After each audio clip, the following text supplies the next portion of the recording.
हरे कृष्णा, राधे राधे। आज इस वीडियो में हम जानेंगे कि होली की पूजा विधि क्या है और कुछ होली से जुड़ी बातों पर भी चर्चा करेंगे।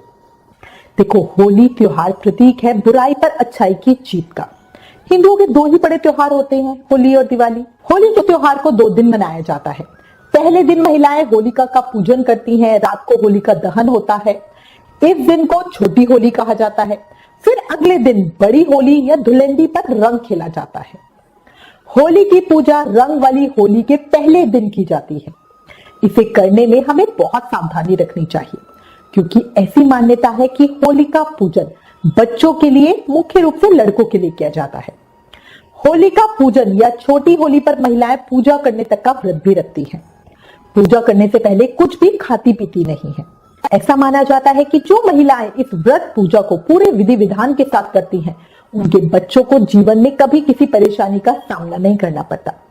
जैसे भगवान ने प्रहलाद की रक्षा की थी, ऐसे ही वो हमारे बच्चों की भी रक्षा करती है। यदि आपके बच्चों को कोई परेशानी है तो आपके इस व्रत को करने से उनकी सभी परेशानियां दूर हो जाएंगी, ऐसा विश्वास मन में रखें।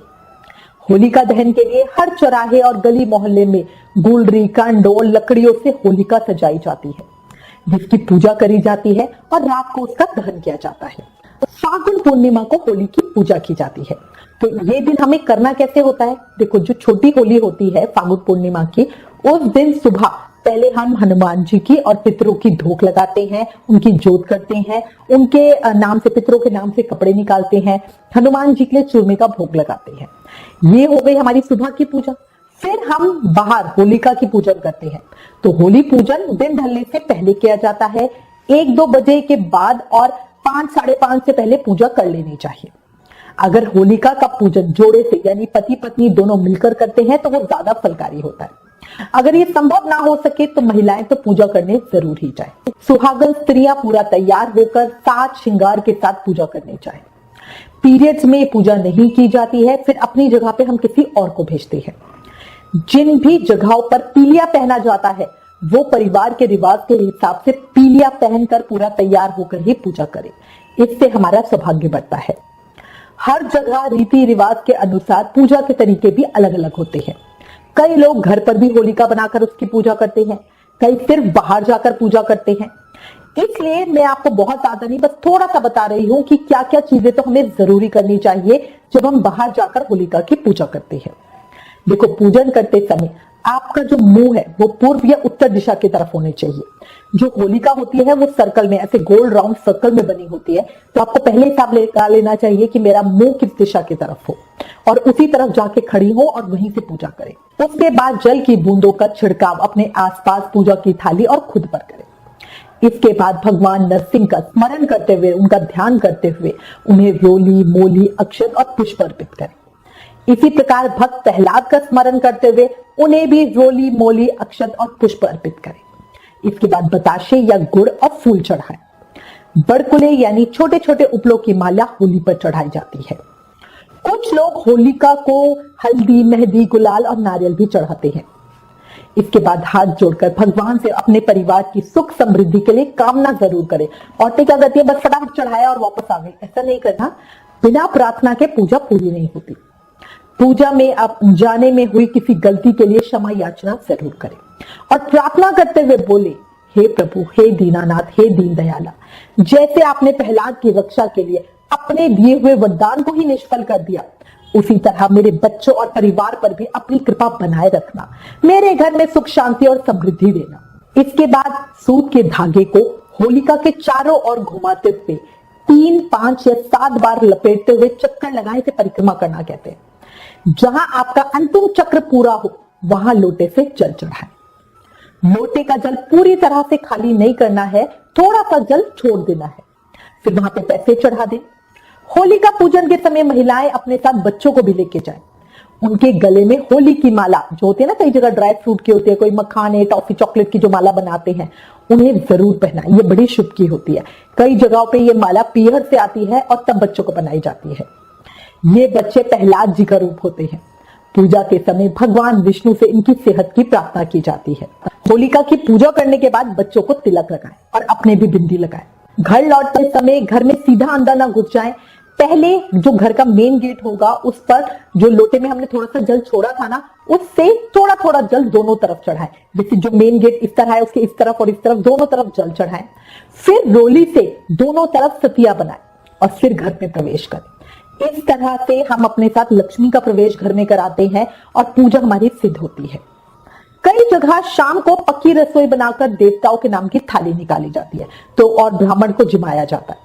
ये पूरी तरह आपके परिवार के रिवाज के ऊपर है। रात के समय जब होलिका का दहन होता है तब घर के आदमियों को वहां जरूर जाना चाहिए।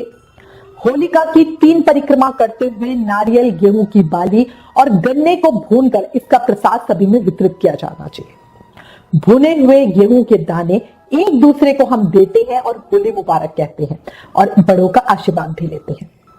भारतीय संस्कृति में होलिका दहन को ही होली पूजा माना जाता है, जो एक रस्म होती है। होलिका दहन शुभ मुहूर्त में ही किया जाना चाहिए, वही सबके लिए अच्छा होता है। ऐसा कहा जाता है कि अगर हम सही तरीके से होली पूजा करते हैं तो हर प्रकार का डर खत्म होता है, क्योंकि भगवान नरसिंह की जब कृपा मिलती है ना तो डर मन से जाता है। इस पूजन से परिवार में सुख, शांति और समृद्धि आती है। मां पुत्र को बुरी बुरी शक्तियों से बचाने और उसकी मंगल कामना के लिए ही ये पूजा करती है। इस व्रत को कई महिलाएं शाम के समय होलिका पर पूजा करके खोल लेती हैं और कई जगह पर होलिका दहन के बाद ये व्रत खोला जाता है। तो पूरी तरह आपके ऊपर है। व्रत खोलने के बाद हम जो नॉर्मल खाना होता है, जो पूरी सब्जी बनाई जाती है, वही खा के व्रत खोलते हैं। व्रत फूड नहीं होता है। व्रत खोलने पर ईश्वर का ध्यान करें और सुख समृद्धि के लिए कामना करें। हम पर्सनली अपने घर में होलिका पूजन के बाद व्रत खोल लेते हैं। रात को होलिका दहन पर सिर्फ परिवार के आदमी वहां जाते हैं। होलिका दहन में पंडित जी पुरुषों के माथे पर तिलक लगाते हैं। होलिका जलने पर रोली चावल चढ़ाकर 7 बार अर्घ देकर 7 परिक्रमा भी उनको जरूर करनी चाहिए। इसके बाद अपने साथ में लाए हुए हरे गेहूं या जौ और गन्ने को अग्नि में भूनते हैं। होली की अग्नि थोड़ी सी अपने साथ घर भी लेकर आए। अग्नि ले जाने और गन्ने भूनने का काम बहुत सावधानी से करना चाहिए, क्योंकि आंच बहुत तेज होती है। होली की अग्नि से अपने घर में धूप दिखाएं। ऐसा करने से घर में जो भी नेगेटिव एनर्जी होती है वो खत्म हो जाती है और घर में पॉजिटिविटी आती है, सुख शांति आती है। जो गेहूं की बाली या छोले होते हैं ना, उनकी बाली को सेक कर जो हम घर लाते हैं, उन्हें सबसे पहले कान्हा जी को देके हैप्पी होली करें। फिर सब एक दूसरे को गेहूं के दाने देकर होली मुबारक कहें। बड़ों का आशीर्वाद, पैर छूकर आशीर्वाद जरूर लें। कुछ लोग इस अग्नि पर खाने का सामान पकाने को शुभ मानते हैं, तो पूरी तरह अपने ऊपर है। होली का दहन समाप्त हो जाने के बाद वहां की राख या भस्म को थोड़ा सा घर में लाकर डिब्बी में या पैकेट में बंद कर पूजा घर में या शुद्ध जगह पे रखें। ये बहुत सिद्ध भस्म होती है। जब भी किसी महत्वपूर्ण काम में बाहर जाए ना, तो आदमी इस भस्म का तिलक माथे पर लगाएं और स्त्रियां गले में इसका तिलक लगाएं।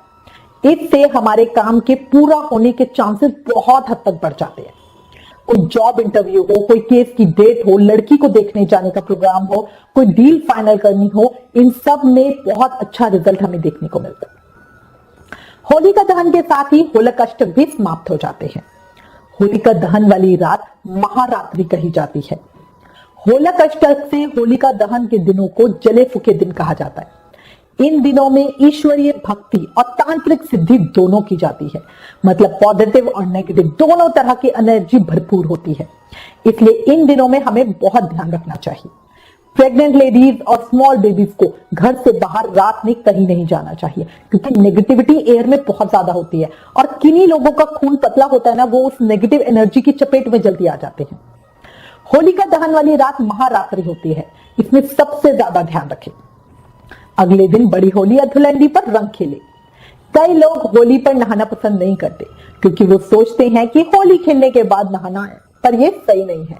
इस चीज को याद रखना, मैंने अपने पहले की वीडियो में भी बताया है। नारद पुराण के अनुसार होलिका दहन के अगले दिन, रंग वाली होली के दिन सुबह उठकर अपने जो भी हमारे नहाने धोने का काम होता है वो करनी चाहिए। पितरों और देवताओं के लिए तर्पण पूजा करनी चाहिए। साथ ही सभी दोषों की शांति के लिए होलिका की जो विभूति होती है, भस्म होती है, उसकी वंदना करके उसे अपने शरीर पर लगाना चाहिए। घर के आंगन को गोबर से लीप कर उसमें एक चौकोर मंडल बनाना चाहिए और उसे रंगीन अक्षरों से अलंकृत कर उसमें पूजा अर्चना करनी चाहिए। ऐसा करने से आयु की वृद्धि, आरोग्य की प्राप्ति और समस्त इच्छाओं की पूर्ति होती है। पर ये सब तो शायद सभी के लिए करना पॉसिबल नहीं होगा, ये हमें नारद पुराण में इसका वृतांत मिलता है। बट नहाना धोना जरूर चाहिए और जिन लोगों ने शिव विग्रह की सेवा ले रखी है वो अपने शिव विग्रह को नहलाएं, उन्हें दूध नाश्ते का भोग लगाएं, कोई स्पेशल चीज बनाई हो तो उसका भोग लगाएं। फिर सबसे पहले उनके साथ होली खेलें, रंग गुलाल फूल चढ़ाते। जिन्होंने सेवा नहीं ले रखी वो भी पहले अपने भगवान के साथ ये होली खेले, फिर घर के बड़ों के पैरों पर रंग लगा के उनके साथ उनका होली खेले, उनका आशीर्वाद ले, उनको होली की शुभकामनाएं दे, फिर बाद में सब आपस में होली खेले। ऐसा माना जाता है कि होली पूजन सही तरीके से करने से हमारे घर में सुख शांति बनी रहती है, बहुत पुण्य मिलता है। अच्छा देखो, ये त्योहार बनाता तो पूरा ही भारत है, पर ब्रज और मथुरा जैसी होली, वहां की छटा तो अनुपम ही होती है। होली हमारे कान्हा जी को बहुत प्रिय है। ब्रज जैसी होली हम अपने घर में कैसे बनाएं और कान्हा जी के साथ होली कैसे खेलें, इस विषय पर हमारी एक अलग वीडियो है। उन वीडियोस का लिंक नीचे डिस्क्रिप्शन में है, प्लीज एक बार वो वीडियो भी जरूर चेकआउट करें। अच्छा, होली जो है ना, वो हिंदू पंचांग के अनुसार साल का अंतिम पर्व होता है और चैत्र नवरात्र नए साल का प्रथम पर्व होता है ना इंटरेस्टिंग। मैं उम्मीद करती हूँ इस वीडियो में दी गई जानकारी आपके लिए उपयोगी होगी। इससे रिलेटेड अगर आपके पास कोई भी कमेंट या सजेशन है तो हमें कमेंट जरूर करें।